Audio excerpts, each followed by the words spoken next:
तो लगातार नोएडा में बढ़ रहे कोरोना मरीजों पर सीएमओ ने बयान दिया। 550 सैंपल्स की हर रोज जांच हो रही है। कोरोना को लेकर लोगों में जागरूकता बढ़ी है। खुद से टेस्ट करवाने वालों की संख्या में भी इजाफा हुआ है। प्राइवेट लैब में कोरोना टेस्ट को लेकर नया नियम लागू कर दिया गया। लैब संचालकों को कलेक्शन सेंटर बनाना होगा। आपको बता दें, कलेक्शन सेंटर के बिना नहीं कर सकेंगे कोरोना की जांच। कोरोना के टेस्ट को लेकर आईसीएमआर के नियमों का पालन करना जरूरी है। तो ये नोएडा सीएमओ की तरफ से बयान दिया गया। उन्होंने तमाम जानकारियां दी और कहा कि आईसीएमआर की जो गाइडलाइंस हैं उनके मुताबिक ही हम ट्रीटमेंट कर रहे हैं या फिर टेस्टिंग कर रहे हैं। तो लैब संचालकों को कलेक्शन सेंटर बनना होगा और ज्यादा से ज्यादा कलेक्शन करना होगा। कलेक्शन सेंटर के बिना हम कोरोना की जांच नहीं कर पाएंगे। यही वजह है कि सीएमओ की तरफ से इन तमाम बातों को रखा गया है।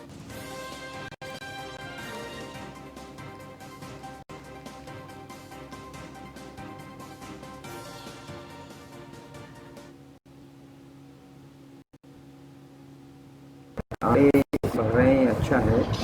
और इसमें हमारे सैंपल भी बहुत चेक हो रहे हैं। लोग अवेयर हो गए हैं, स्वयं अपनी जांच करा रहे हैं। और हमारी सैंपलिंग डाटा भी लगभग 500 के आसपास ली है। हमारी लैब भी बहुत ज़्यादा एक्रेडिटेड हो गई हैं, जो ज़्यादा काम कर रही हैं। सरकारी में हमारे यहाँ जिम्स, डिस्ट्रिक्ट हॉस्पिटल, सेक्टर 39, बिसरिक, इसके बाद CS बिसरिक, मंगेल, तनकोर, दादरी, इन सब जगह हो रहा है। और जब CSC PSC पे जांचें होंगी तो नेचुरल बात है, जांचें भी बढ़ेंगी। जांचें बढ़ेंगी तो मरीज उसमें से निकल के आएंगे, ILI सारी के।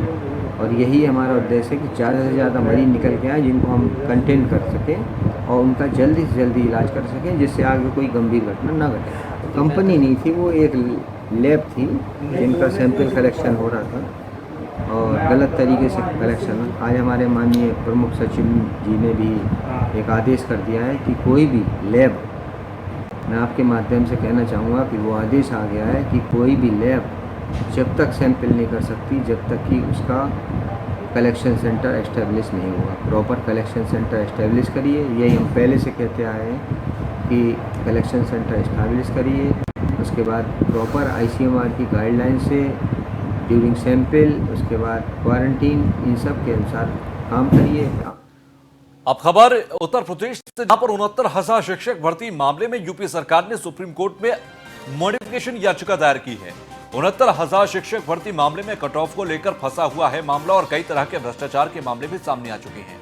हाईकोर्ट के फैसले के बाद सुप्रीम कोर्ट पहुंची है यूपी सरकार और यहां पर अब कट ऑफ को लेकर जो मामला फंसा हुआ है 69,000 शिक्षक भर्ती मामले में, उसको लेकर कई फर्जीवाड़े भी सामने आए हैं। और ऐसे में अब सरकार की तरफ से, उत्तर प्रदेश सरकार की तरफ से एक मॉडिफिकेशन दायर किया गया है और 69,000 शिक्षक भर्ती मामले में यूपी सरकार की तरफ से सुप्रीम कोर्ट में मॉडिफिकेशन याचिका दायर की गई है।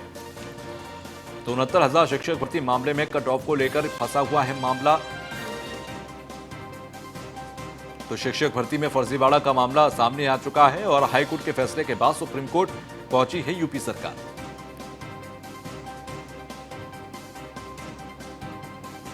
यूपी में 69,000 शिक्षक भर्ती मामला है और यूपी सरकार ने सुप्रीम कोर्ट में दायर की मॉडिफिकेशन याचिका।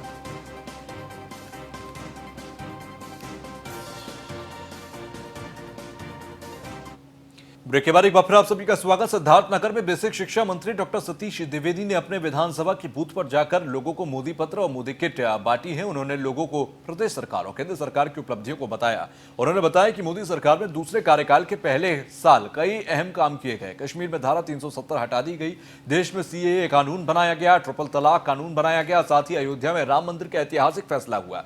वहीं उन्होंने कहा कि कोरोना जैसे महामारी से निपटते हुए भारत को नेतृत्वकर्ता रूप में प्रस्तुत किया गया। मोदी सरकार के दूसरे कार्यकाल का पहला वर्ष पूरा हुआ है। सामान्य परिस्थितियां होती तो पार्टी यह जो ऐतिहासिक वर्ष रहा है, इस एक वर्ष पूरा होने में, जिस एक वर्ष में भगवान श्री राम की जन्मभूमि अयोध्या में भव्य मंदिर के निर्माण का मार्ग प्रशस्त हुआ है, जिस कार्यकाल में जम्मू कश्मीर में अनुच्छेद 370 और 35A को हटाकर केंद्र की मोदी सरकार ने ऐतिहासिक काम किया है, जिस कार्यकाल में नागरिकता संशोधन अधिनियम पास हुआ, जिससे पाकिस्तान, बांग्लादेश और अफगानिस्तान से भारत में आए हुए वहां के अल्पसंख्यक हिंदू, बौद्ध, सिख, जैन, पारसी, ईसाई शरणार्थियों को एक सम्मानजनक जीवन दिया गया है। इसी कार्यकाल में तीन तलाक जैसे जो एक तरह से मुस्लिम महिलाओं के जीवन को नारकीय बनाने वाली व्यवस्था इस देश में थी, उसको कूड़े के ढेर में मोदी सरकार ने डाला। और इसी एक वर्ष के कार्यकाल में इस कोरोना जैसी महामारी को शानदार तरीके से निपटते हुए भारत को विश्व के नेतृत्वकर्ता के रूप में जो प्रस्तुत किया नरेंद्र मोदी जी ने, उस एक का शानदार कार्यकाल के पूरा होने के उपलक्ष्य में मोदी जी का संदेश लेकर, उनका पत्र लेकर, क्योंकि हम कोई सामूहिक कार्यक्रम नहीं कर सकते, इसलिए मोदी जी का पत्र लेकर मास्क, सैनिटाइजर, गमछा आदि लेकर भारतीय जनता पार्टी के कार्यकर्ता एक एक बूथ पर गांव-गांव, घर-घर जाकर परिवार संपर्क अभियान का कार्यक्रम चला रहे हैं। उसी अभियान के तहत मैं भी अपने विधानसभा क्षेत्र के कई बूथों पर परिवार संपर्क कर रहा हूं। मोदी सरकार के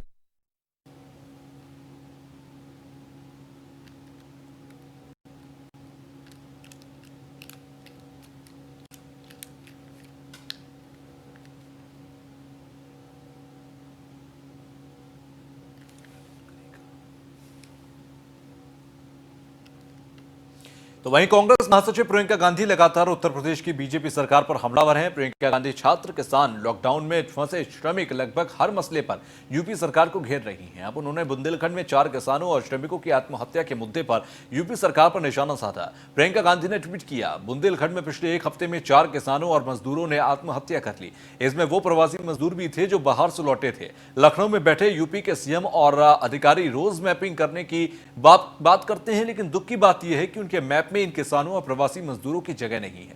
तो प्रियंका गांधी ने ट्वीट कर एक बार फिर से यूपी सरकार को निशाना साधा और घेरते हुए उनके जो मैपिंग की बात की जाती है सरकार की तरफ से, उसको निशाने पर लेते हुए कहा कि अगर मैपिंग हो भी रही है तो उस मैपिंग में क्या ये वो श्रमिक और किसान नहीं है जिनको सबसे ज्यादा जरूरत है। तो प्रियंका के निशाने पर योगी सरकार एक बार फिर से। सहारनपुर से बड़ी खबर है, जहां पर गंगोह पुलिस को एक बड़ी कामयाबी मिली। चेकिंग के दौरान पुलिस ने 7 स्मैक तस्करों को गिरफ्तार कर लिया है। तस्करों के पास से 150 ग्राम स्मैक बरामद हुई है। अंतर्राष्ट्रीय बाजार में लाखों की कीमत इसकी बताई जा रही है। स्मैक की कीमत तस्करों के पास से एक कार बिक्री के 8,95,000 रुपए बरामद हुए। स्मैक तस्कर 4 बरेली के, 2 बदायूं के और 1 सहारनपुर का रहने वाला है। पुलिस कार्रवाई से तस्करों में हड़कंप मचा है। थाना गंगोह पुलिस ने चेकिंग के दौरान गिरफ्तार किया है। तो स्मैक के साथ ये 7 तस्कर गिरफ्तार हुए हैं। गंगोह पुलिस को एक कामयाबी मिली और चेकिंग के दौरान के पास से ये सब बरामद किया गया।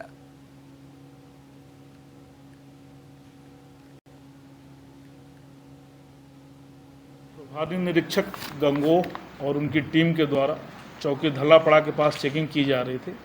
चेकिंग के दौरान 7 व्यक्ति मिले और इनके कब्जे से 150 ग्राम नाजायज स्मैक और स्मैक बिक्री के 8,95,000 नगद और इनकी इको गाड़ी बरामद हुई। पूछताछ पर जानकारी हुई कि इसमें 4 अभियुक्त जनपद बरेली के निवासी हैं, 2 बदायूं और 1 इसमें स्थानीय अभियुक्त है और 2 अभियुक्त भाग चुके हैं। इनके द्वारा यह बताया गया कि बरेली से स्मैक ला करके यहाँ गंगोह थाना क्षेत्र में जो इनके सह अभियुक्त हैं, जो इनके साथी हैं, उनको ये देते हैं और उनके द्वारा बिक्री भी कराते हैं। इन अभियुक्तों का अन्य जनपदों में जो भी आपराधिक इतिहास है उसकी जानकारी प्राप्त की जा रही है। इस संबंध में अभियोग पंजीकृत किया जा चुका है और वैधानिक कार्रवाई की जा रही है। गौरव सैनी संवाददाता हमारे साथ सहारनपुर से जुड़ गए हैं। गौरव, जिस तरह से पुलिस ने भी ये जानकारी दी कि बरेली से ये स्मैक को लाकर इधर तस्करी करते थे, इस पूरे स्मैक की ये पूरा काला धंधा चल रहा था सहारनपुर में, इससे पहले भी और अभी भी जिस तरह के मामले सामने आ रहे हैं, क्या स्मैक की तस्करी को लेकर कुछ और भी लिंक्स पुलिस के हाथ लगे हैं क्या? जी बिल्कुल, देखिए मैं आपको बताना चाहूंगा कि सहारनपुर पुलिस के हाथ एक बहुत बड़ी कामयाबी लगी है, जिसमें कि 7 स्मैक तस्करों को सहारनपुर पुलिस ने पकड़ा है, जिसमें कि 4 बरेली, 2 बदायूं और 1 सहारनपुर का रहने वाला है। देखा जाए तो बदायूं से इसका नेटवर्क चल रहा है। सहारनपुर के गंगोह क्षेत्र में इससे पहले भी कई स्मैक के पकड़े गए हैं, जिनका इतिहास बदायूं और पूरब के इलाकों में रहा है। लेकिन कहीं ना कहीं देखा जाए तो जिस तरीके से मामला सामने आया, 7 स्मैक के पकड़े गए, 150 ग्राम ड्रग्स के साथ पकड़े गए, जिसकी करोड़ों रुपए की कीमत अंतर्राष्ट्रीय बाजार में बताई जा रही है। ये बहुत बड़ा गैंग है जिसकी पुलिस छानबीन करे। हो सकता है इसमें आगे भी और कई आदमियों के नाम आए और बहुत बड़ा खुलासा पुलिस करे। ठीक है, चलिए, बहुत बहुत शुक्रिया हमसे जुड़ने के लिए।